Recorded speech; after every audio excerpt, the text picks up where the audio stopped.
Hi everyone, my name is Aina. So now I'm gonna explain to you guys the background of Zynga and its industry. Zynga is a leading developer of the world's most popular social games.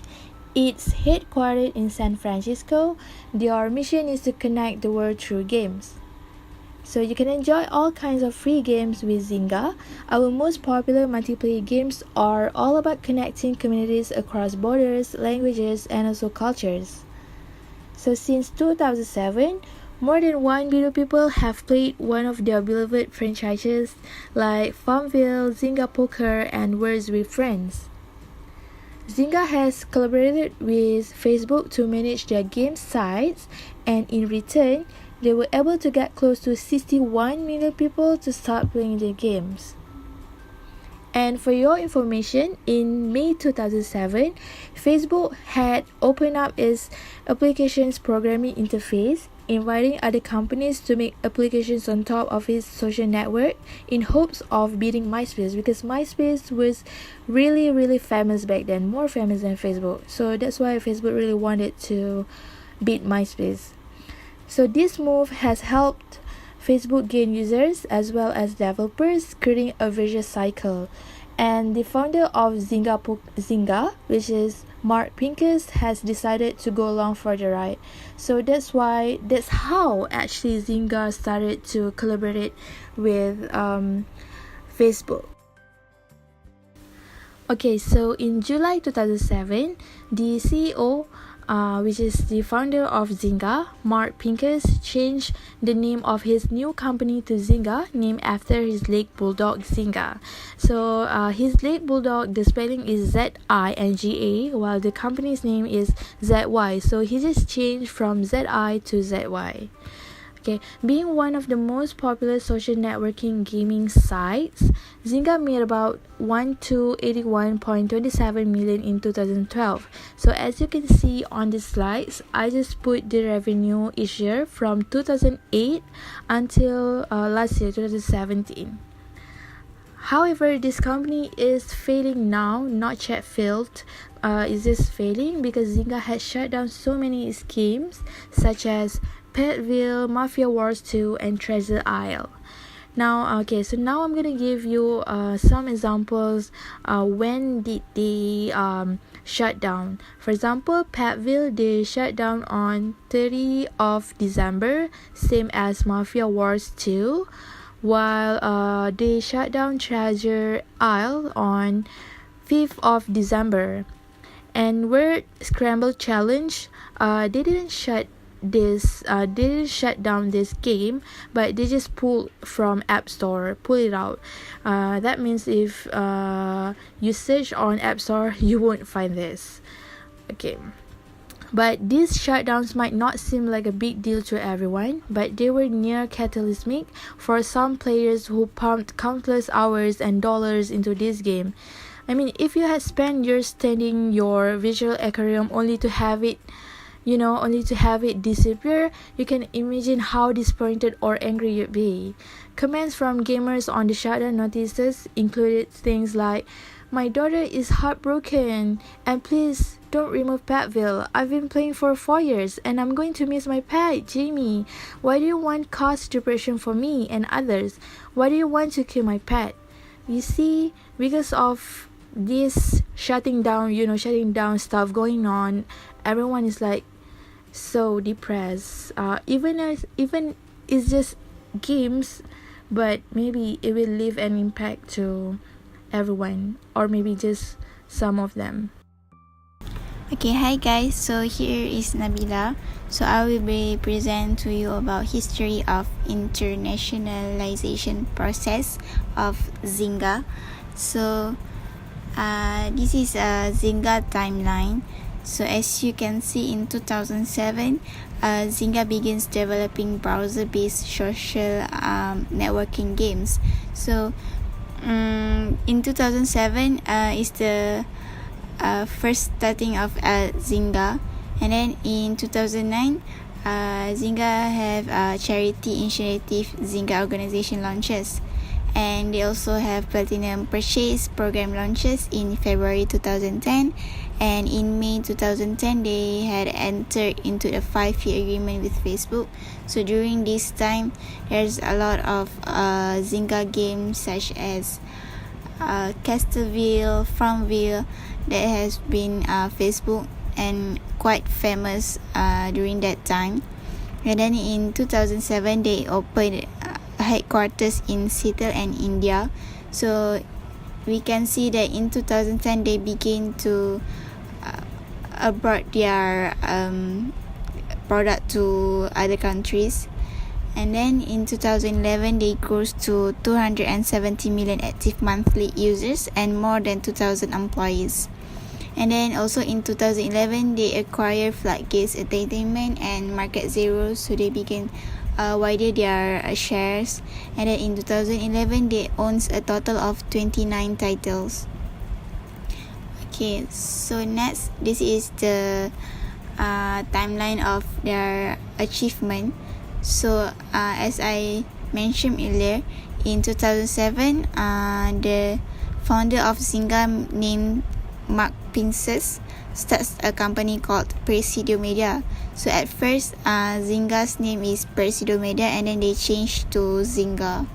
And then next, in March 2008, Zynga adds a virtual good transaction to poker game. For your information, Zynga's first famous game is poker game.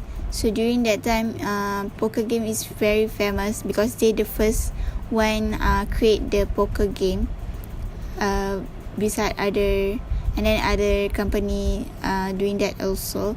So Zynga is the first one. And then next is in February 2010 they opens Zynga India office in Bangalore, which is the first office outside the US. And then they also announced they opened a second overseas office in Ireland.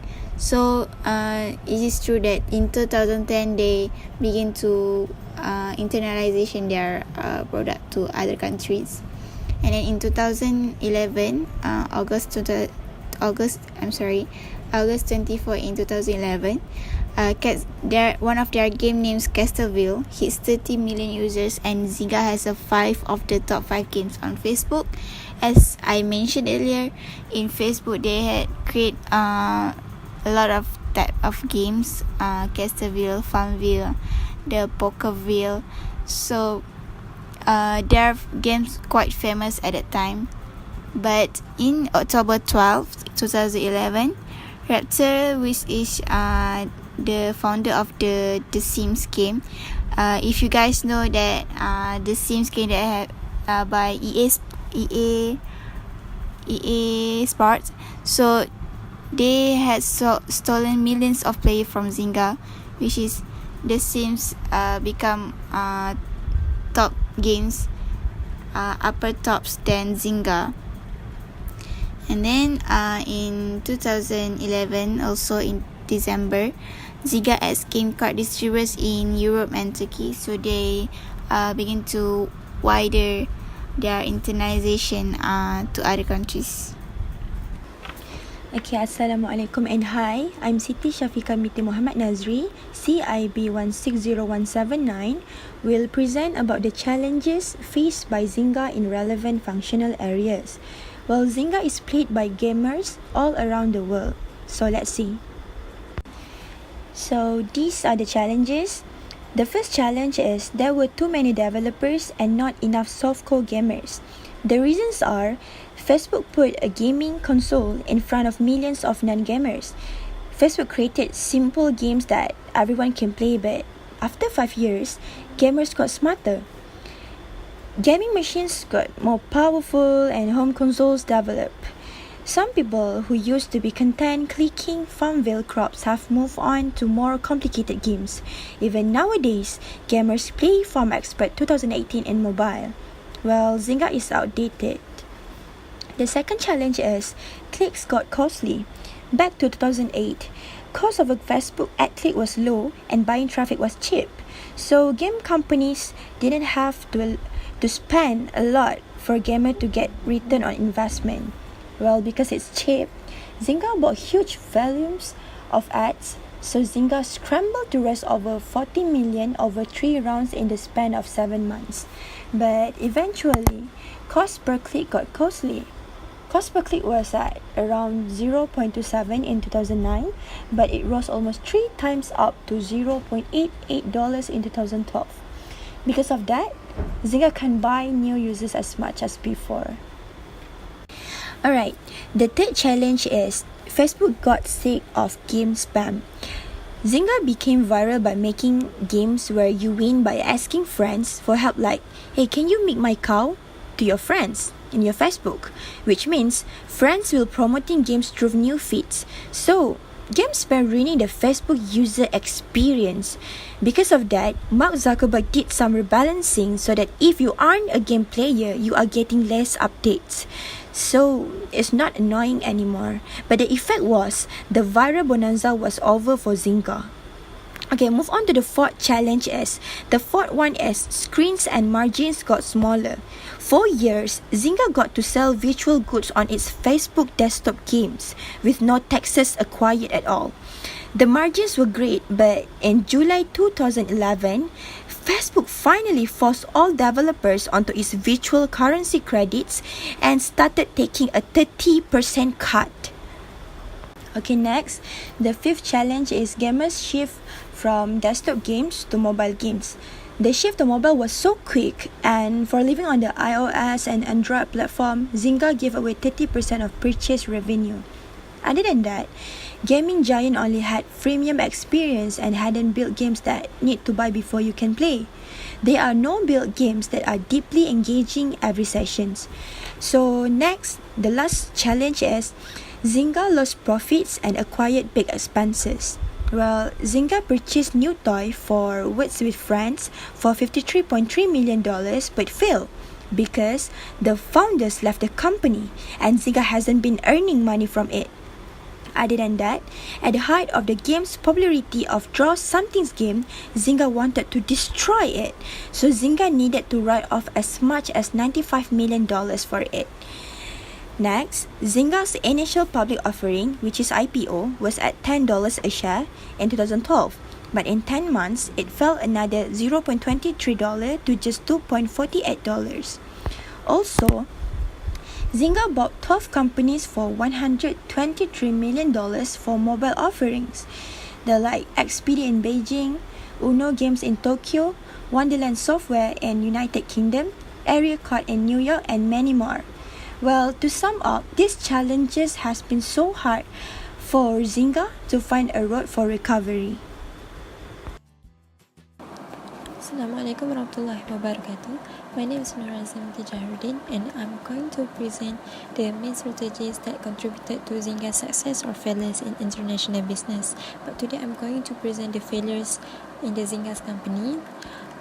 For the first one is the Zynga CFO resigning.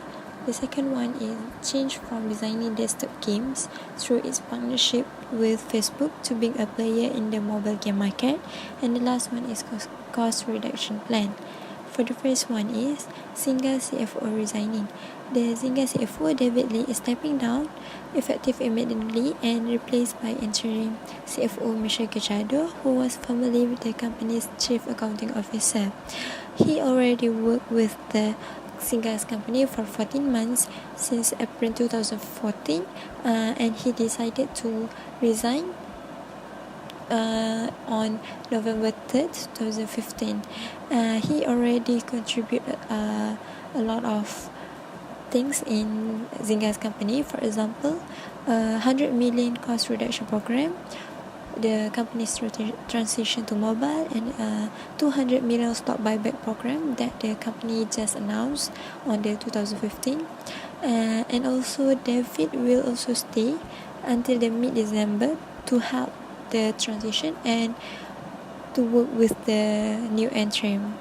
And for the second one is the transition for resigning desktop games through its partnership to being a player in the mobile game market. When they decide to do the transition, the result is the average daily active user fell 5.2% to 18 million in the 3-month period ended 30 September compared with the period ago. And also, they also announced Zynga posted a loss of 41.7 million or 5 cents per share, and their revenue sank from 195.7 million to 182.4 million. And as for the last one is cost reduction plan. After Zynga's price get decimated over past year, Zynga need to cut costs, including laying off 100 employees, closing companies, ceasing to renew deals with contractors, shutting down 13 titles, and also significantly reducing investment in the same style game Anvil. However, the gamers had their patience to the Zynga schemes, for example Cityville, and they also made a petition to stop the Zynga from shutting down the Cityville game, and it was supported by 207 people. However, the petition failed because the Zynga ignored them, and the Zynga wanted to focus to the newer games. For example, they decided to launch a CSR2 and also the Down to the Titans on the 2016. That's all from me. Thank you. Lastly, I am going to present about the main lessons that can be learned through the case study. Hello everyone, my name is Atika, CIB 160093. First of all, the competitors for Zynga, such as the Big Fish game, Sega, and also Nintendo Entertainment System, are a huge game developer which has been in gaming industry through computer games, mobile game, and also online game. We can see that the number of game developer has led Zynga to a fierce competition to stay in the gaming industry. Next, the game extensions that cause pop-up messages and ads on social sites make users to feel annoyed that make them not only don't want to play Zynga games anymore on Facebook, but also make them close their applications and software as well. Other than user satisfaction, an online gaming developer need to take count on financial situation too. This is because Facebook took expensive charge that every click counted. This has affected in the financial situation of Zynga because the expensive charge make the cost higher while the number of users that using the Zynga games are decreasing. The third lesson that can be learned from the case study is that Facebook games require permission from its users. To conclude, it interrupts the games and also the user's privacy.